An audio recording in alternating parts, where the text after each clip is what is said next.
জানিয়ে আমি কয়েকদিন আগে বলেছিলাম যে 17 তারিখ থেকে আমাদের তৃতীয় পর্যায়ে অন্নপূর্ণা যোজনার টাকা অ্যাকাউন্টে ট্রান্সফার শুরু হবে। আমরা যেহেতু সংকল্পপত্রে ঘোষণা করেছিলাম আমরা প্রথম জুন মাসে 28 লক্ষ বেনিফিশিয়ারিকে অনলাইন এবং অফলাইনের মধ্যে দিয়ে আমরা শুধু প্রোগ্রামটা লঞ্চ করিয়েছিলাম।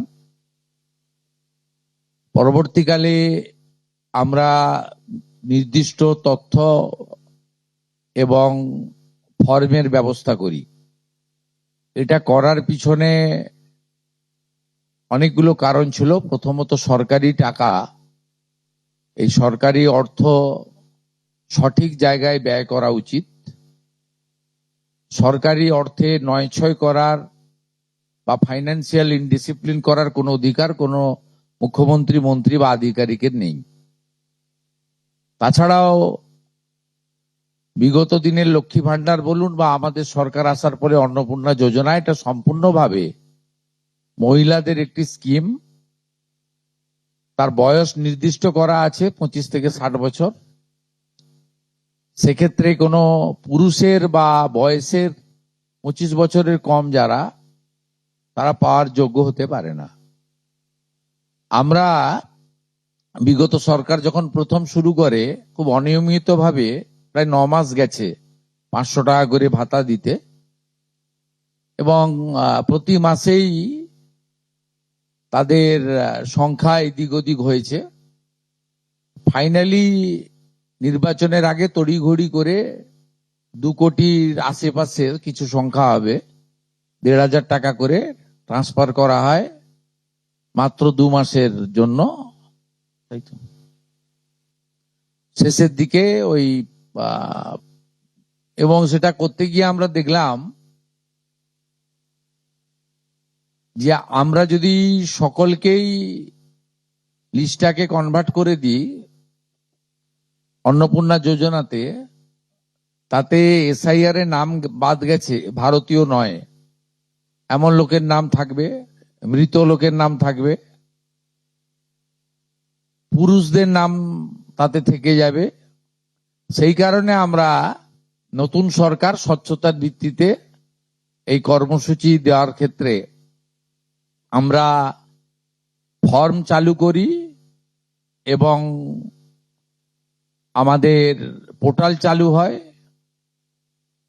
এবং জুলাই মাসে দ্বিতীয় পর্যায়ে যখন আমরা 1 কোটিরও বেশি মহিলার অ্যাকাউন্টে নেতাজি ইন্ডোর স্টেডিয়াম থেকে প্রোগ্রাম করে টাকা ট্রান্সফার করি, সেক্ষেত্রেও অনেক অভিযোগ আসে আমাদের কাছে, এবং অনেক মহিলারা বলেন যে আমি যোগ্য কিন্তু আমাকে দেওয়া হয়নি ইত্যাদি ইত্যাদি। তাই আমরা আমাদের বিডিওদের সাহায্য নিয়ে জেলা শাসকদের নেতৃত্বে হাউস টু হাউস ভেরিফিকেশন যতটা সম্ভব এই সময়ের মধ্যে করি, এবং জুন এবং জুলাই মাসের 31 তারিখ পর্যন্ত পোর্টাল চালু ছিল আবেদনের।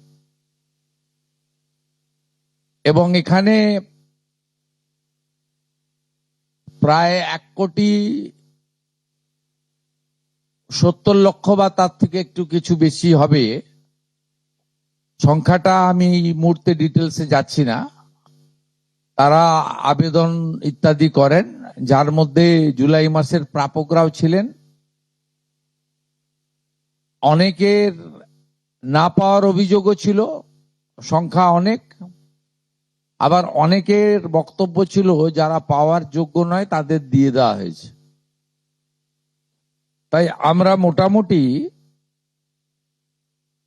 একটা ভেরিফিকেশনের কাজ করছি, যে কাজ আগামী কাল পর্যন্ত আমাদের চালাতে হবে। এর মধ্য দিয়ে ইতিমধ্যে যারা ভেরিফাইড হয়েছেন সংখ্যাটা অনেক, গত মাসের থেকেও অনেক বেশি, তাদের অর্থ দপ্তর 17 তারিখ থেকে এত বিরাট এলাকা, বিরাট টাকা, 2-3 দিন লাগবে অ্যাকাউন্টে ট্রান্সফার তারা করতে থাকবেন। এটা প্রতি মাসে হবে না, প্রতি মাসেই যারা ভেরিফাইড হলেন তারা মাসের 2য় সপ্তাহে, আমি দেখছিলাম কিছুজন 1 তারিখ থেকেই বলতে শুরু করেছেন কখন ঢুকবে কখন ঢুকবে। মানে এরা মূলত আমাদের ভোট দেয়নি, আমাদের পরাজয় দেখতে চেয়েছিলেন, খুব কষ্ট হচ্ছে ওদের। কিন্তু আমরা সরকারি টাকা নয়ছয় করতে দেব না, আর যোগ্য প্রাপকদের চিহ্নিত করেই দেব, এবং আমরা এক্ষেত্রে কমিটেড। অর্থাৎ যে চুরি দুর্নীতি হয়েছে, যেমন বিগত দিনে আধার লিঙ্ক অ্যাকাউন্ট নম্বর দেওয়া হয়নি, সেলফ ডিক্লিয়ার অ্যাকাউন্ট নম্বরে দেওয়া হয়েছে, এর ফলে মহিলার টাকা পুরুষ পেয়েছে, অন্য লোক পেয়েছে, এখন গ্রেপ্তার হয়েছে বহু মানুষ। এই সব আছে, ডিটেলসে তো বলা যাবে না। আমরা মোটামুটি আপনারা আমাদের শিশু ও নারী কল্যাণ দপ্তরের, এটা হচ্ছে নোডাল এজেন্সি, ইমপ্লিমেন্টিং এজেন্সি, তাদের 19/5/2026 তারিখে 2411-WCD নম্বর বিজ্ঞপ্তির মাধ্যমে তারা একটা মোটামুটি এসওপি দেয়, তার ভিত্তিতেই ভেরিফিকেশন হয়েছে।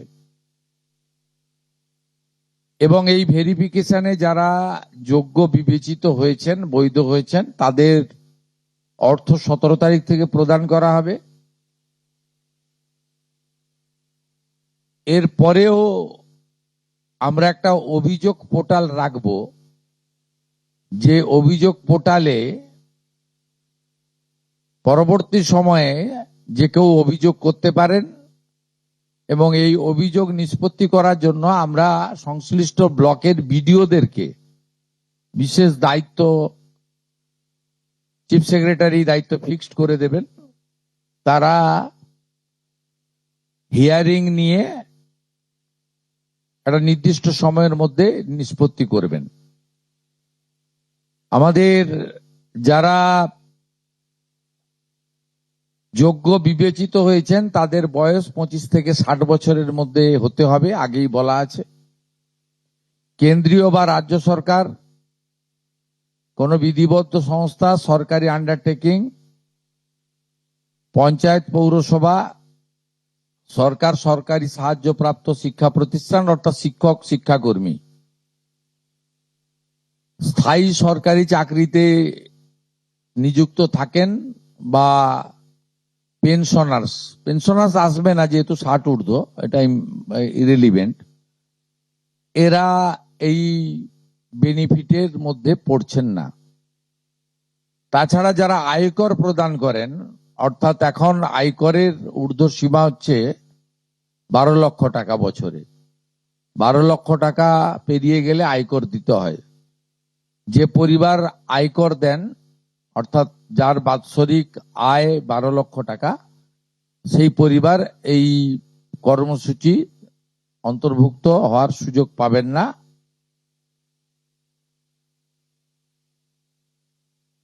এবং যে মহিলা নিজে 10,000 টাকার বেশি নিজে উপার্জন করেন মাসে, তাকেও এর বিবেচনার মধ্যে প্রাথমিকভাবে আনা হয়নি। কিন্তু এক্ষেত্রে যারা ক্যাজুয়াল, কন্ট্রাকচুয়াল, মানে বাড়ির পুরুষ মানুষরা, তাদের বাড়ির পরিবারের স্ত্রী বা অন্যরা বিবেচিত হবেন। যদি কোনো মহিলা, এটা একটি নারী অর্থনৈতিক সশক্তিকরণের স্কিম, সেক্ষেত্রে যিনি সরাসরি নিজে 10,000 টাকার বেশি উপার্জন করেন তাকে বিবেচনা করা হবে না। 25 থেকে 60-এর মধ্যে যারা 3,000 টাকার কম ভাতা পান, ধরুন উইডো পেনশন 1,500 টাকা এই মাস থেকে হয়েছে, গত মাস পর্যন্ত ছিল 1,000 টাকা, তাদেরকে হায়ারটা দেওয়া হচ্ছে, 3,000 টাকাটাই দেওয়া হচ্ছে অন্নপূর্ণা যোজনাতে। এই ধরনের যত স্কিম 25 থেকে 60 মহিলাদের রয়েছে যারা 3,000 টাকার কম পান বিভিন্ন ভাতা, তাদেরকে 3,000 টাকার অন্নপূর্ণা যোজনার ভাতাটাই দেওয়া হচ্ছে। এক্ষেত্রে দুটি ক্ষেত্রে আমরা শিথিল করছি। একটা হচ্ছে দিব্যাঙ্গ ভাতা যারা পান তারা দুটো ভাতাই পাবেন। তারা দিব্যাঙ্গ ভাতা যেটা আগস্ট মাস থেকে 1,500 হয়ে যাবে সেটাও পাবেন, অন্নপূর্ণা যোজনা 3,000ও পাবেন, শুধুমাত্র ফিজিক্যালি চ্যালেঞ্জদের ক্ষেত্রে। আর পিএম কিষাণ সম্মান নিধির ক্ষেত্রে, এই দুটি ক্ষেত্রে আমরা এটাকে শিথিল রাখছি। এছাড়াও এর আগে যেটা অনেক মহিলার নাম বাদ চলে গেছিল, 3 কক্ষ বিশিষ্ট বাড়ি, এটা গ্রামের ক্ষেত্রে এক্সাম্পট করে দেওয়া হয়েছে।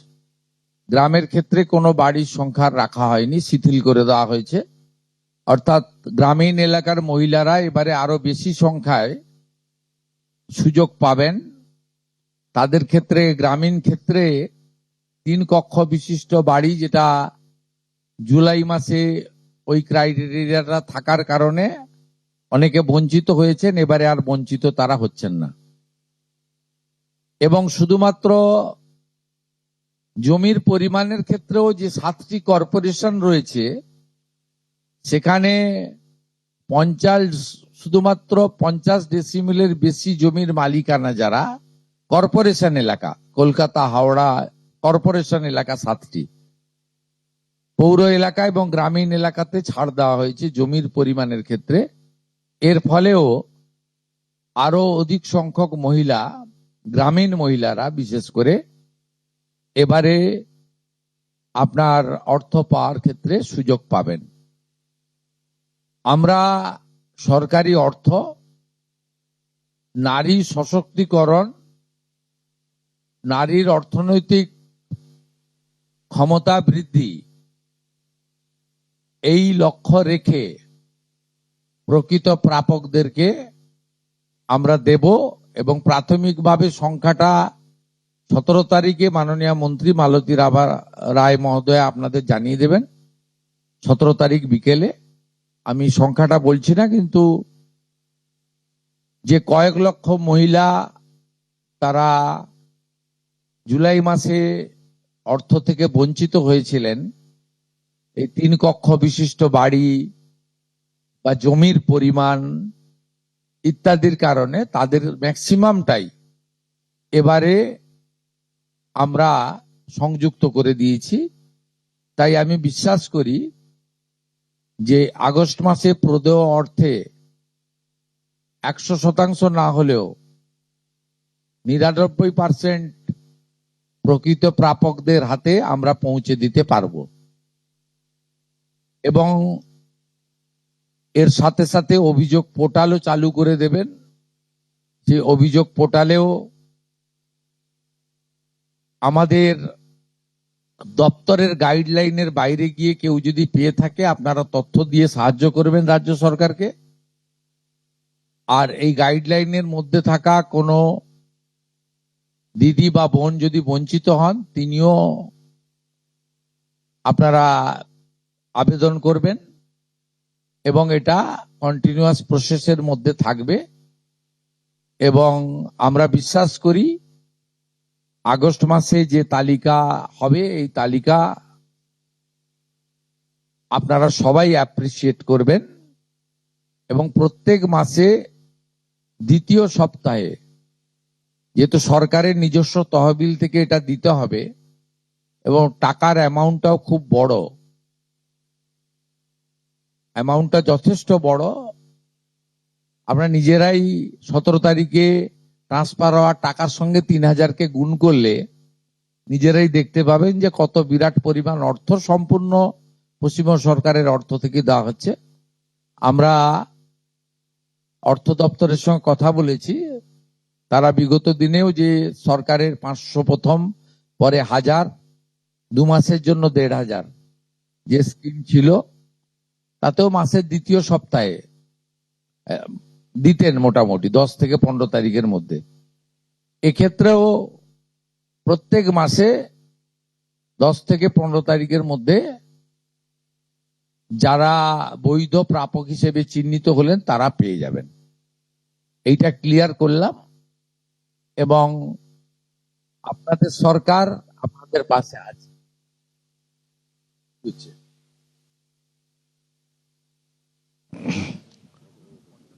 বলুন।